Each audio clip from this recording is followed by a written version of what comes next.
Bonjour, soyez les bienvenus dans ce podcast consacré au rôle et à l'importance jouée par une toute petite glande, la glande pinéale.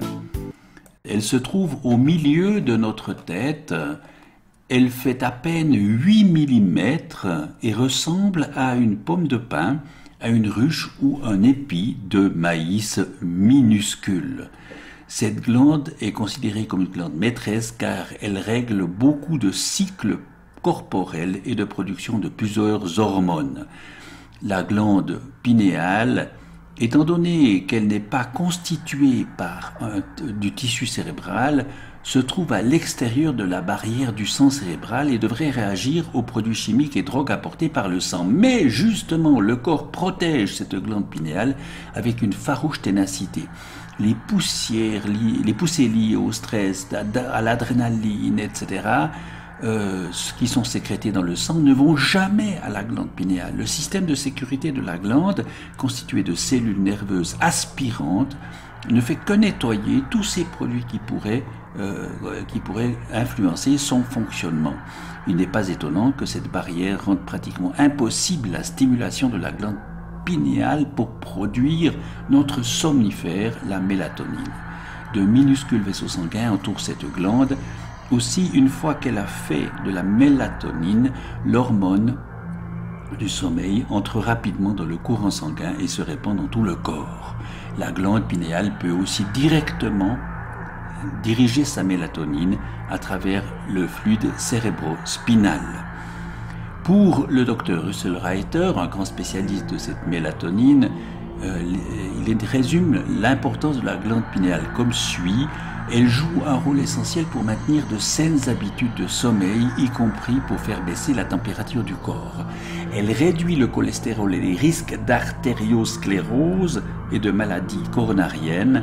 Elle réduit le cholestérol et la pression artérielle. Elle évite les risques de formation de caillots et ou d'avoir une attaque cérébrale. Elle réduit les risques de crise cardiaque, de cancer ou de réplication virale. Elle maintient et améliore la santé du système immunitaire. Notre santé mentale est aussi grandement influencée par cette petite glande. Si on n'a pas assez de sérotonine pour produire une quantité adéquate de mélatonine, alors surviennent des troubles du sommeil. Mais cette glande joue aussi un rôle à part. Auparavant, on pensait qu'elle dégénérait avec l'âge et qu'elle n'avait pas la moindre fonction, mis à part le fait de faire émerger la sexualité jusqu'à l'âge de 13-14 ans pour ensuite perdre toute fonction et se calcifier. Mais de fait, un processus biominéral affecte la glande, la faisant se calcifier. Mais dans sa thèse de doctorat de l'Université de Sao Paulo, le docteur Sergio Felipe de Oliveira a fait des recherches sur les cristaux de la glande pinéale au moyen de la diffraction des rayons X. L'étude par ce moyen a permis de mettre en évidence l'existence des cristaux d'apatite. Et les études plus poussées réalisées ont permis de montrer le rôle joué par ces cristaux. Ces cristaux donnent à la glande une structure semblable à celle d'une caisse de résonance. L'apatite comporte de nombreux électrons à sa superficie et repousse le champ magnétique. Lorsque le champ magnétique s'approche de la glande, il touche l'un des cristaux qui ricoche sur un autre et ainsi de suite jusqu'à ce que le champ soit fait prisonnier.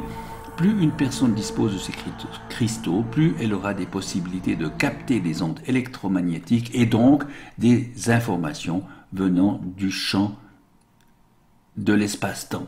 Les médiums en disposent de beaucoup de ces cristaux. La glande pinéale capte ainsi des vibrations du spectre électromagnétique traduisant nos émotions, nos pensées ou celles des esprits, voire celles d'autres personnes au moyen de la télépathie. Elles sont archivées et réagissent au sein du cerveau de diverses manières. C'est sans doute pour cette raison que les hindous considèrent que la glande pinéale est la glande de la vie mentale, du contact avec l'au-delà. Ils l'appellent le troisième œil. C'est le siège de la connaissance, de l'intuition, du développement intérieur des sens, de la force mentale, de la projection et de la volonté. Mais Pour Nassim Haramein, la glande pinéale sécrète des hormones importantes pour le corps. Elle est un cristal sous forme liquide. Elle n'est pas isolée, mais en relation avec d'autres glandes, d'autres systèmes dans notre cerveau. En son milieu, il y a comme une pompe qui pompe des liquides cervicaux et qui crée une pression hydrostatique. La glande oscille en créant une réaction piezoélectrique, un peu comme l'antenne fractale de notre portable.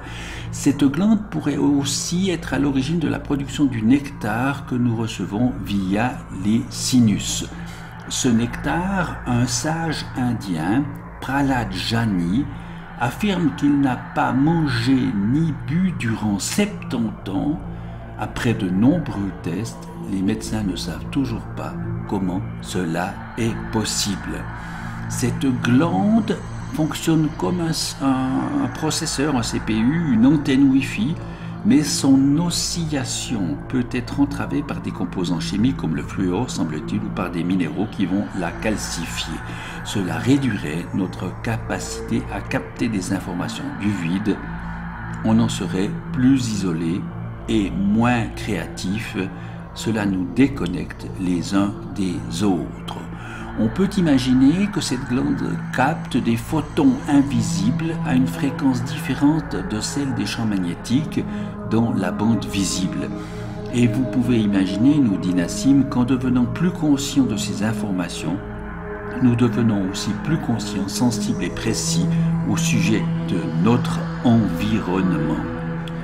Dans la tradition orientale, le chakra du troisième œil est responsable d'unir le conscient à la conscience de soi. Sa fonction principale est de capter les forces au niveau spirituel à travers l'esprit humain. Il est le siège de la connaissance, de la perception et du commandement. Il est aussi le centre de la vision intérieure et de l'intuition. Durant la méditation, les glandes pinéales et pituitaires vont émettre un rayon d'énergie qui va se rejoindre justement au niveau du troisième œil. Il est l'œil de l'illumination qui fait briller la lumière de la sagesse sur notre chemin. Il est celui qui nous montre la voie, le signal lumineux qui va guider vers notre véritable destination, la demeure à laquelle nous aspirons depuis toujours. C'est le phare de notre conscience, ce que tous les chercheurs de vérité espèrent atteindre. Au milieu de ce trésor se trouve notre vision intérieure, l'essence et la source même de notre véritable moi. C'est un lieu de paix parfaite, de compréhension divine, de joie intérieure, d'épanouissement et de pure satisfaction. Le troisième œil est l'endroit où se trouve la vérité et tout ce qui est faux meurt et disparaissent. Rien de faux ne peut vivre dans la lumière de la pure sagesse. Le troisième œil est le siège du discernement, de la discrimination. Là, vous distinguez entre ce qui est réel et ce qui est irréel. La vérité brille dans ce rayonnement intérieur où vous êtes enveloppé de la lumière divine qui lui pareillement sur tous, sur les justes et les injustes, sur les riches et sur les pauvres, sur les personnes en santé ou sur les malades, sur les hommes ou sur les femmes, quel que soit leur parcours, leur religion, leur statut social ou leur niveau économique. Ainsi, comme nous l'explique la science unifiée de Nassim Haramein, la glande pinéale va donc entrer en résonance harmonique avec l'ensemble de l'univers, avec le champ et la mémoire de l'espace-temps.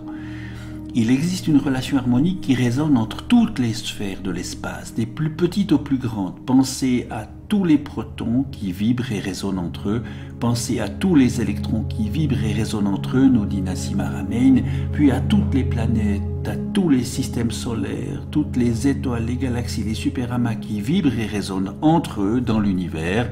Imaginez alors le nombre d'octaves existantes entre le proton et l'univers. Nous baignons très certainement dans la musique des sphères. La résonance est un principe très important qui a trait à la façon dont les choses s'auto-organisent en comportement collectif. Il n'y a pas d'un côté l'esprit et de l'autre la matière. ce ne sont pas des dimensions différentes, mais plutôt des octaves inférieures et supérieures d'un même spectre électromagnétique et sonore. L'esprit et la matière sont au niveau de fréquences les différentes. L'esprit est au niveau des fréquences les plus élevées, la matière au niveau des fréquences les plus basses et les plus denses. Entre les deux, il y a tout un spectre de ce que nous pourrions appeler l'énergie ou la vibration, où l'esprit peut vibrer au niveau de fréquences les plus rapides et la matière peut vibrer au niveau des fréquences les plus lentes. Mais il s'agit d'un seul spectre. C'est ainsi qu'il faut concevoir les choses. Et c'est ainsi aussi, il y aura donc forcément dans la thérapie par la musique une fréquence qui aide au nettoyage de la glande pinéale, et cette fréquence est située à 963 Hz. C'est celle que vous écoutez par ailleurs en arrière-fond de ce podcast. À travers la glande pinéale et son Wi-Fi, nous pouvons nous connecter à la conscience universelle qui est la matrice de toutes les formes de vie dans l'univers. Une conscience universelle qui, vous le savez, ne réclame aucun culte, prière, adoration ou soumission. Elle n'encourage à aucune haine, peur, violence ou esclavage. Aucun ennemi, guerre, martyr ou sacrifice ne peut y être lié ou rattaché. La conscience universelle réclame seulement que nous réalisons qu'elle est au cœur de tout et que nous en fassions l'expérience. Une expérience qui nous fait plutôt aller du côté de vibrations particulières comme l'amour, la paix, la joie, la gratitude, la passion, le bonheur, l'enthousiasme, le courage, la fierté, l'espoir, l'acceptation, qui sont des énergies positives que nous pouvons faire advenir dans notre vie. Bien entendu, la glande pinéale est aussi en lien avec le cerveau religieux par lequel nous pouvons justement atteindre ce lieu d'apaisement, ce lieu où tous les désirs et les besoins sont apaisés.